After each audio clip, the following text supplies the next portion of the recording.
गुज़श्ता हफ्ता सियासी और माशी लिहाज से खासा अहम रहा। जुमे से लेकर इतवार तक सेपा सलार की यके बाद दीगरे 3 अहम मुलाकातों ने यह साबित कर दिया है कि मुख्तलिफ माशी और सियासी हालात में घिरे पाकिस्तान को निकालने के लिए इंतहाई संजीदा और पुरज़्म है। Chief of the army staff अब प्रैक्टिकली खुद लीड लिए हुए हैं। इत्तलात के मुताबिक उनकी पहली मुलाकात जुमे के रोज़ ऐवान सदर में सदर मुमलिकत आरिफ अलवी से हुई। इस मुलाकात से कबल यह कयास आराइया की जा रही थी कि शायद सदर मुमलिकत रवा हफ्ते इलेक्शंस की तारीख का ऐलान करने जा रहे हैं, जिससे पहले से जारी सियासी अदम इस्तेहकाम में मजीद इजाफा होता।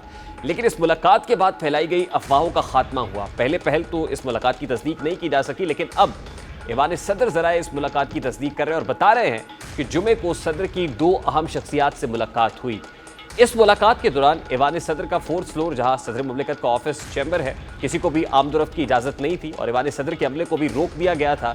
3 बड़ों की इस मुलाकात में क्या हुआ, इस हवाले से ऐवान सदर या किसी दूसरे जरिए से कोई बयान या एलामिया जारी नहीं किया गया। ताहम मुल्क की सूरत हाल के पस मंजर में इस ज़मन में सोशल मीडिया पर कयास आराइयों की भरमार है। कयास किया जा रहा है कि इस मुलाकात में इंतखाबात की तारीख डिस्कस हुई, क्योंकि इत्तलात थी कि सदर मुमलिकत इलेक्शन कमीशन की शेड्यूल के बरक्स कोई तारीख देने जा रहे हैं। गुमान किया जा सकता है कि आर्मी चीफ और DGISI ने सदर मुमलिकत से ऐसा कोई इकदाम लेने से बाज रहने की बात की होगी। इसी तरह मुलाकात में आर्मी एक्ट और ऑफिशियल सीक्रेट्स एक्ट तरमीमी बिलों पर सदर के ट्वीट के बाद पेश आने वाली सूरत हाल पर बातचीत होगी। मज़कूरा बिलों से मुताल्लिक सदर अलवी के मौक़िफ़ के बाद पाकिस्तान को आलमी सतह पर हजीमत का सामना करना पड़ा था और इसके अलावा सदर मुमलिकत चूंकि फौजी इस्टेब्लिशमेंट और इमरान खान के माबैन एक राब्ताकार का किरदार भी अदा करते रहे, तो हो सकता है कि इस मुलाकात में अहम पैगामात का तबादला किया गया हो। ये बातें सिर्फ कयास आराइयों पर मबनी है, क्योंकि मुलाकात के वक्त सदर मुमलिकत के ऑफिस वाला फ्लोर मुकम्मल तौर पर खाली कराया गया।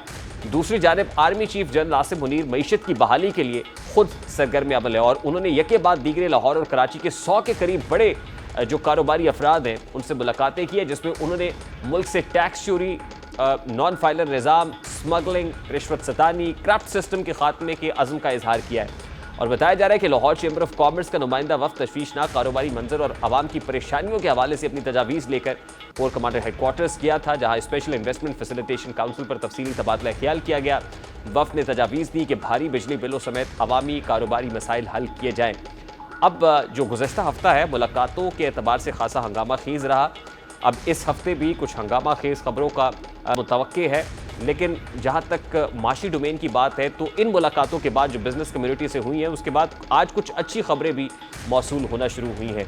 अब बात करेंगे इस वक्त टैक्स एक्सपर्ट माहिर इक़्तिसादी अमूर अशफाक तोला साहब ने भी ज्वाइन किया है।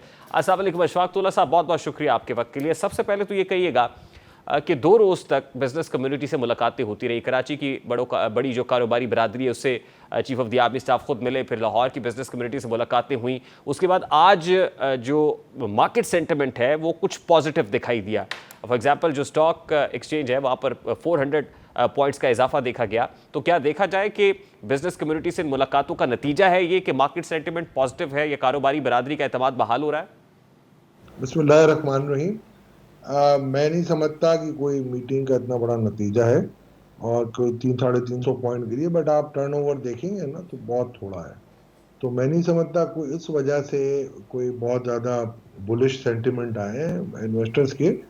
मगर बार कैप देखें, एक बड़ी अच्छी बात होती है कि जब आपका कोई बड़ा आके आपको दिलासा दे और कहे कि नहीं जी मैं इस पे लगा हुआ हूँ और इंशाल्लाह मैं और मेरी टीम इसको पाए तकमील तक पहुंचाएंगे। तो ये एक मुलाकातें हैं, ये एक पॉजिटिव अमल है और मैं ये समझता हूँ कि ये जारी रहनी चाहिए स्टेक होल्डर्स के दरमियान। और आपका जो सर्वाइवल है वो बिजनेस में है। अगर आप बिजनेस फ्रेटर्निटी से दूर होते जाएंगे तो मैं नहीं समझता हूँ आप किसी भी तरीके से इस मुल्क में कोई इक्तिसादी कोई एक खुशहाली लेके आ सकते हैं। देखिए सर, CBMs की ज़रूरत तो है। ये जो कॉन्फिडेंस बिल्डिंग मेजर्स हैं, ख़ासतौर पे बिजनेस कम्युनिटी के साथ जब शटर डाउन हड़तालें हो रही हों, ताजिर बरादरी पूरे मुल्क के अंदर सरापा एहतजाज हो, और उसके साथ फिर ये मुझे तसलसल दिखाई देता है। जनरल राहील शरीफ के दौर में भी इस तरह की मुलाकातें हुई बिजनेस कम्युनिटी से, जनरल बाजवा के दौर में भी मुलाकातें रहीं, और फिर जब से जनरल आसिम मुनीर साहब chief of the army staff आए तो 28 मार्च 2022 को भी एक मुलाकात हुई थी। अब ये 2 मुलाकातें एक ऐसे वक्त में हुई हैं कि जिस वक्त बहुत परेशानी है, बिजनेस कम्युनिटी को भी परेशानी लाहक है और कॉमनर भी परेशान है। तो आपको लगता है कि बिजनेस कम्युनिटी इन मुलाकातों से उनका जो कॉन्फिडेंस है वो रिवाइव होगा मुल्क की इकोनॉमी के ऊपर, या वो कंट्रीब्यूट करने के लिए खड़े होंगे, तैयार होंगे? देखिए, तैयार तो कोई भी, देखें बिजनेसमैन या इन्वेस्टर जब भी होता है उसकी तो पहली तरजीह होती है अपने मुल्क में बिजनेस करे। जब हालात ना गुफ्ता बेव हो जाते हैं तो फिर आपको प्रॉब्लम आती है। और इस वक्त ये जो आपके हालात है, सबसे बड़ा आपका मसला है आपकी करेंसी की स्टेबिलिटी का। और जिस IMF एग्रीमेंट के तहत हम ऑपरेट करना चाह रहे हैं, मैं नहीं समझता कि वहां पर आपको करेंसी की स्टेबिलिटी लेके आएंगे। शफाकतुल्लाह साहब, ख़ास तौर पे वाकिफ़ान हाल बताते हैं कि कराची की बिजनेस कम्युनिटी से जो मुलाकातें हुई हैं, और आपने भी सुना होगा उन लोगों से जो मौजूद थे मुलाकात में, कुछ सख्त बातें भी हुई हैं, एहतसाब की बात भी हुई है, टैक्स कलेक्शन को मज़ीद बेहतर करने की बात भी हुई है, स्मगलिंग को रोकने की बातें भी हुई हैं, और उसके लिए तरीक़ाकार वज़ा करने पर भी बात हो रही है। अब आपने जैसे FDIs का जिक्र किया, ये रेमिटेंसेस गिर गई हैं, या ज़ाहिर है एक्सपोर्ट्स हमारी उस तरह से बेहतर नहीं है, तो इनकम सोर्स एक ही बचता है आज आके कि टैक्स कलेक्शन को बेहतर बनाया जाए। तो आप क्या देख रहे हैं, ये जो इकदाम है कि स्मगलिंग को रोकना है, पाक ईरान बॉर्डर पे हो रही है, अफगानिस्तान से स्मगल हो रही है, और फिर डॉलर्स का मामला भी, या गुड्स स्मगल हो रही है, और दूसरा टैक्स का जो मामला है, आपको लगता है कि इससे कॉन्फिडेंस बढ़ेगा या मजीद परेशानी होगी ताजरों के अंदर?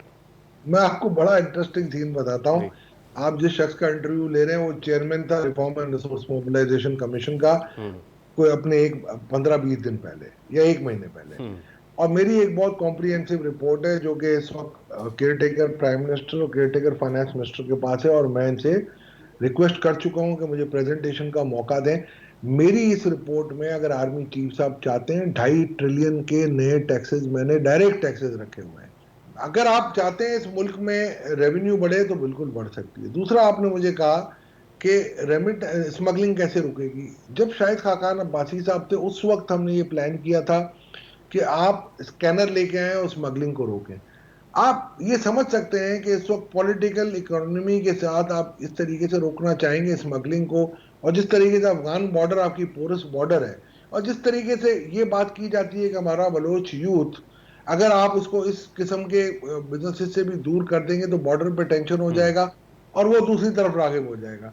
तो इनका पहले आप एक हल निकालें। उन बच्चों को, उन हमारे नौजवानों को रोजगार आप कैसे देंगे? वो एक ग्रैंड स्कीम का हिस्सा होता है। मेरे पास पूरा पैकेज, पूरा प्लान बना हुआ है। अगर चाहते हैं आर्मी चीफ साहब, या अगर कोई इक़्तिदार के ऐवानों में बैठे हुए जो लोग अगर चाहते हैं, तो हम उनको हेल्प कर सकते हैं। और मेरे पास पूरी टीम है, 100 एक्सपर्ट्स ने मिलकर ये रिपोर्ट बनाई है, और कंट्री के वो एक्सपर्ट्स हैं जिनकी क्यूमुलेटिव टैक्स और कस्टम की नॉलेज कम से कम 1000 साल से ऊपर है। लेकिन सवाल बड़ा सादा सा ना सर, ये तो शब्बर जैदी साहब जब चेयरमैन FBR थे तो पॉइंट ऑफ सेल्स का मामला था, और आपको याद होगा कि उस पर भी जो ताजर कम्युनिटी है वो FBR के सामने धरना देकर बैठ जाते थे। तो आप उन्हीं पर उसको जब टैक्स में लाने की बात करते हैं तो फिर आपको पता है कि कार्टल्स हैं, और कार्टल्स निकलते हैं और फिर सड़कें जाम कर देते हैं, और आजकल तो वैसे भी शटर डाउन हड़तालों का मौसम है। तो आप मुझे एक बात बताएं, क्या आप होस्टेज बन के रहना चाह रहे हैं? शब्बर साहब के दौर में POS नहीं था, शब्बर साहब के दौर में CNIC था। आप मुझे एक बात बता दें, CNIC का फायदा क्या है? आप, मैं किसी का जाली CNIC आपको दे दूं, आप क्या उससे सर्टिफाई करेंगे कि जी तोला साहब आपने ये परचेज की है कि नहीं की है? नहीं करते आप, तो फायदा क्या उस CNIC का? और CNIC में मैं चेयरमैन था अनोमली कमेटी का। माजरत के साथ पॉलिसी मेकर की अपनी गलती थी। उस वक्त ट्रेडर को मैं लेके आया था टेबल पे, और उन्होंने एग्री कर लिया था कि आप हमें ग्रेजुअली कर लें, 40% पहले महीने में कर लें और हर महीने 10-10% बढ़ाएं, 7 महीने का हमें ग्रेस देते हैं, हम ये करने के लिए तैयार हैं। उस वक्त जो दो हमारे अरबाब इख्तियार बैठे हुए थे, उन्होंने कहा नथिंग डूइंग, हम अगले महीने करेंगे। और फिर ताजरों ने, उस वक्त जहांगीर तरीन साहब ने उनको 6 महीने की एक्सटेंशन जब दिलवाई, पूरे लॉ से, तो मैंने उसी वक्त कह दिया था कि अब आपको ये इंप्लीमेंट नहीं होगा। POS का जब मामला आया तो भी यही हालत हुई थी। आप आ जाएं जी, बिजली के बिलों का था, मिफ्ता इस्माइल साहब जब लाए थे, उसमें भी वहां पर जो स्ट्रेटेजिक एरर हुई है, FBR के चेयरमैन से और FBR के जो पॉलिसी चीफ थे, उनको मैंने समझाया था कि जी आप कह रहे हैं कि जी मिनिमम 3000 रुपये टैक्स हर महीना दे। भाई आपके बिजली का बिल 100 रुपये आ रहा है तो वो 3000 रुपये टैक्स क्यों देगा?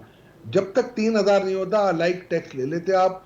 ताजिर तैयार थे, मेरे पास एग्री करके गए थे। तो अब अगर आप नहीं करना चाह रहे, अभी भी देखें, ताजरों ने मुझे खुद मैंडेट दिया था, जो कि मैंने कम्युनिकेट किया था चेयरमैन FBR को, कि वो कह रहे हैं कि 1% हमारी परचेज पे चार्ज कर ले, वो 300 अरब देने के लिए आपको तैयार थे। आप लेने वाले तो बनो, इस सिस्टम को ठीक करना है, आपके पास पूरी ब्लूप्रिंट हमारे पास मौजूद है।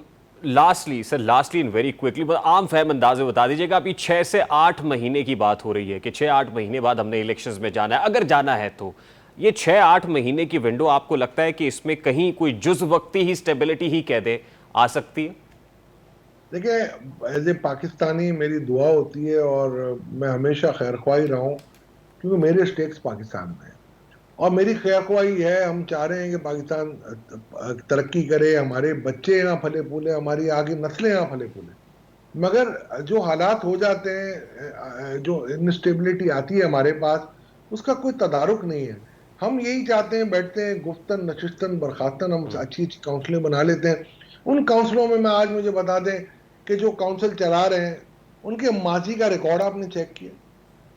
आप उनको तो चेक करें कि उनकी सक्सेस रेशियो क्या है, वो कहाँ कहाँ बैठे थे। आप किसी को भी, अगर किसी को अपना सिपह सालार मुकर्रर करते हैं किसी काम के लिए, तो आप उसकी क्रेडिट, आज देखें आसिम मुनीर साहब है, इनकी एक क्रेडिबिलिटी है, पूरा एक आर्काइव है, इनका पूरा एक कैरियर है, तो आज वो आके माशाल्लाह बहुत बहुत शुक्रिया।